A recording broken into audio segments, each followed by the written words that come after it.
আগে আমার হাজব্যান্ডের সাথে অনেক ঝগড়া করতাম, এখন বুঝতে পারি কত ভুল করতাম, শুধু ঝগড়া ঝাঁটি।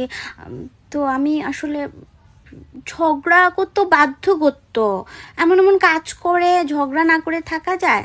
তো সেদিন আমার এক বান্ধবীর সামনে ঝগড়া লাগলো, আর আমার বান্ধবী আমাকে বুঝলো, দেখ হাজব্যান্ড এরকম মুখ চালাইতে হয় না, মেয়ে মানুষ ভালো মানে মিলেমিশে থাকবে, ঝগড়াঝাটি করবে না, দ্যাটস নট গুড। তো সেদিন আমার চোখ খুলে গেল। তো এখন থেকে ও আমাকে যখনই মানে আমার মেজাজ খারাপ করে দেয়, আমি ঝগড়া করি না, জাস্ট একটা মেসেজ করে দেই, আর তাতেই সব ঠিক হয়ে যায়।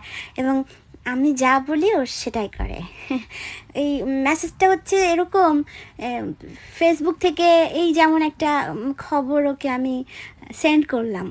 খবরটা ঠিক এরকম ছিল যে ঘুমের মধ্যে মানে হাজব্যান্ডের ঘুমের মধ্যে ওয়াইফ বালিশ চাপা দিয়ে মারে ফেলছে, কিংবা হাজব্যান্ডের চার সাথে বিষ মিশিয়ে দিয়েছে, এরকম দু একটা খবর পাঠালে ও না কেমন সুন্দর চেঞ্জ হয়ে যায়। মানে আমার এত ভালো লাগে, এই জন্য ফেসবুকে টুকে টুকে এই টাইপের সব খবর কালেকশনে রাখি।